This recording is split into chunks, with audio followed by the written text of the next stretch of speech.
Well, ladies and gentlemen, after many delays and many reschedules and many corrupted recording files, I can say finally I can bring you my look back of King Kong 1976. This look back was originally supposed to come out, I think, in September of last year, and then it got pushed to November, and then it got pushed back again, and now, finally, to end February of 2020, we are getting to it. So King Kong 1976, obviously, is a remake of the original King Kong in 1933. I'm sure you all know what it's about. It's about a giant ape that, is on an island, and he kidnaps a girl, and they take him to New York City, and then he destroys New York City. You know the drill. This movie had three main stars: Charles Grodin, who around this time was becoming a big household name, Jeff Bridges, I believe this was only his second ever major film, and Jessica Lange. This was actually her film debut. It released on December 17th, 1976, and the critic reviews were a little bit mixed, but it did make money. It cost him between $23 and $24 million to make,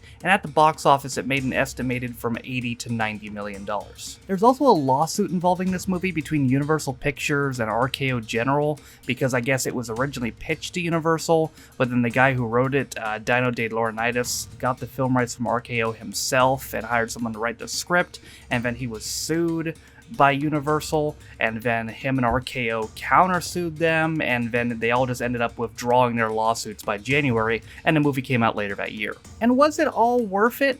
Well, kind of. This movie's an interesting mixed bag because it's mixed between doing some original things and then being a, at sometimes painfully faithful, remake of the first movie. Like seriously, a lot of sections of this movie, and I'll point it out during the review, are pretty much like almost shot-for-shot remakes of the original movie. And I don't really know how I feel about that, to be honest. I feel like if you're gonna do a remake, you should just do your own stuff, and this movie had a mix of that. It did change some stuff up, one thing in major, which you'll see later in the review, but also just the shot-for-shot remakes, I wasn't too sure about it. The visual effects in this movie, though, I gotta say, were pretty damn good, especially for the 70s. I thought the acting was fine, and I had no problem with some of the changes they made, but overall, it just definitely didn't live up to the original. Not to mention it was a whole 30 minutes longer than the original, but in hindsight, that's really nothing compared to the 2005 version. And well, if you know the original film, you already know the plot, but what exactly went down different in this one?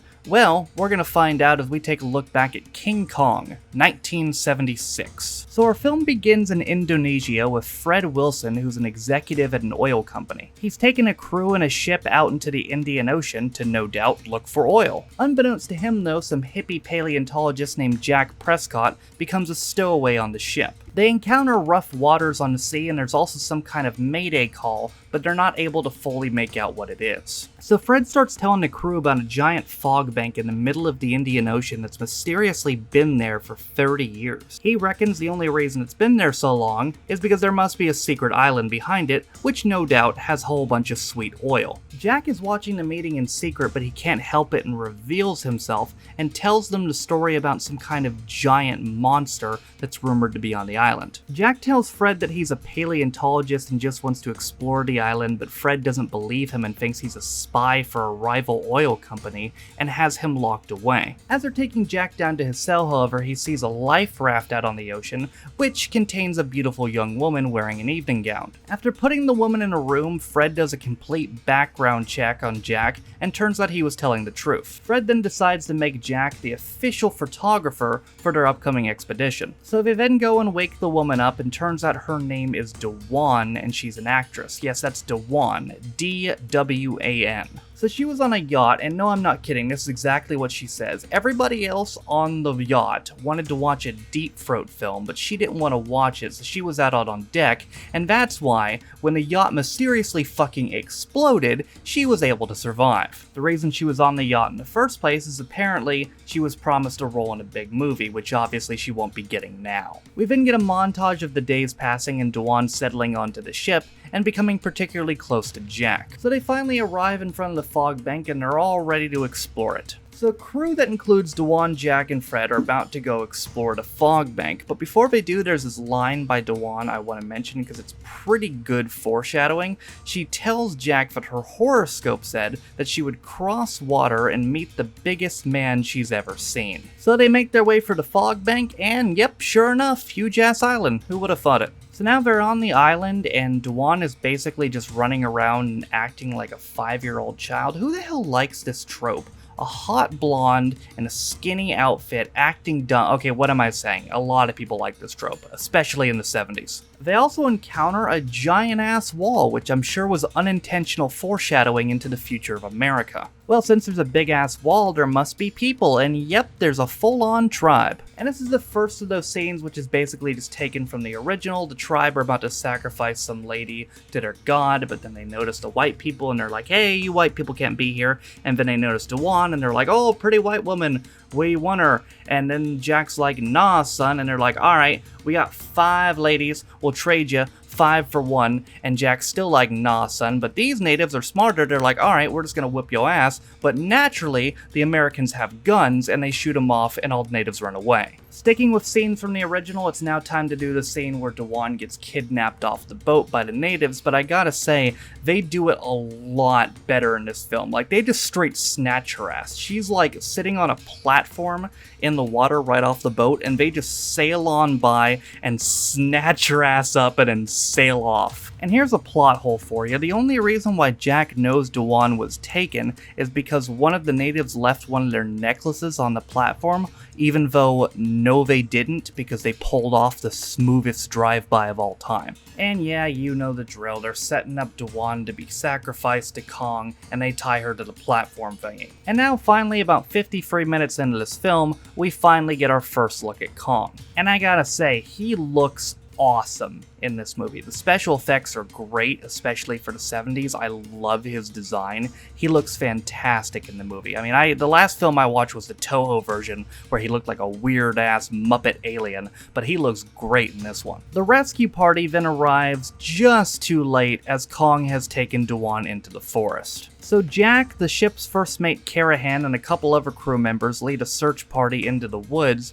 while Fred and the rest of them go back to the beach. Dejuan then wakes up when we get our first interaction between Dejuan and Kong, and it's kinda weird. He just kinda looks at her for a little bit, and then he picks her up, and then she yells because she doesn't like being picked up, and then she fucking punches him, and he's pissed, and she's like, oh, just kidding, and then he lets her down, and she runs away again, and then she falls into mud, and then he slams his fucking fist down to assert dominance or whatever. And then he takes her to a waterfall and just watches her creepily while she washes herself off. Meanwhile, Fred gets news from his business partner that all the oil on the island won't be worth anything for another 10,000 years. Unfortunately for Fred, he already promised New York the big one, so it looks like he's gonna need a backup plan. So this next scene is probably the thing taken from the original that's most shot for shot. It's the scene where they're crossing the log and then Kong shows up and yeets all the other crew members except for one and Jack off the log, killing them, and then Kong tries to get at Jack, but he hides in his little hole, and then Kong just gets pissed and leaves. The only crew member that survived is a man named Bone, and Jack tells Bone to go back to the others while he goes and looks for Dejuan.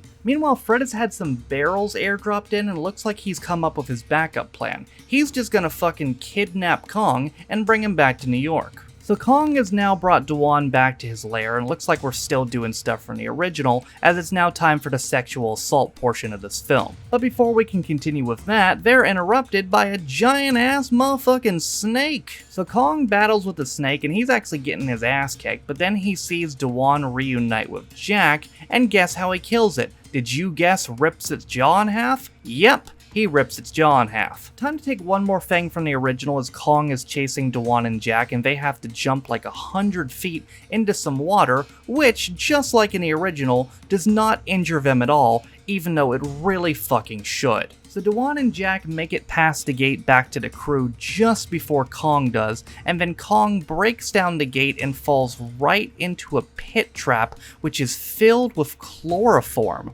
That's one way to take him out. And now they're setting sail back to New York, and they've locked Kong inside this giant-ass cargo hold, and man, he is depressed. Dejuan and Jack are also not happy with Fred as he's trying to organize some giant stage show with them and Kong, and they're not really into it, but they also need the money and don't want to break their contracts. So later that night, Dejuan and Jack are about to have sex, but her ascot or whatever sails off of her and goes into the cargo hold, and then Kong gets it, and then he starts freaking out and trying to destroy the whole place. They decide to flood it and kill him, but Dejuan goes down there first to try to calm him down, and she accidentally falls in, but he catches her and then just kind of stares at her for a little bit and just watches her as she climbs back up. So we're now in New York and it's time for the big stage show, but Jack's not exactly ready as he has decided to quit. But fuck him, on with the show. So they've recreated the little capture scene and they have Kong in a cage, all shackled up with a crown on.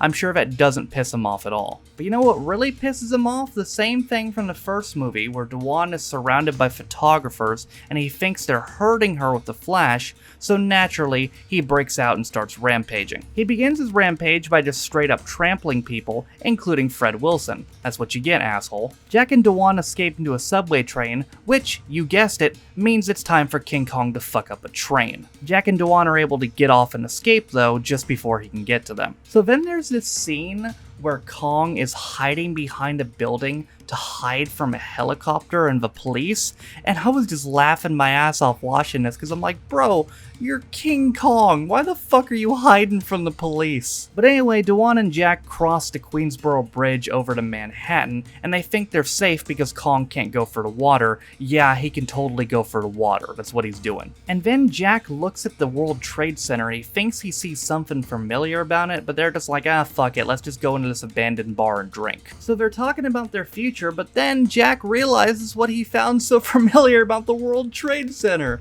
Turns out the World Trade Center looked just like that platform from Kong's Island, and that must be where he's going, because it looks just like it, which is the stretch of all fucking stretches and completely ridiculous, but fuck it, we'll just go with it. So Jack then calls up the military and agrees to give them the location of where Kong is going in exchange for a promise that they won't kill him. And as he's on the phone, Kong reaches his hand into the bar and snatches Dejuan up once again. And then as predicted, Kong takes Dejuan and starts climbing the World Trade Center. So this next scene is weird because 3 military dudes with fucking flamethrowers go up on there and the military dudes on the ground are like, oh, why are they going up there? We didn't authorize that.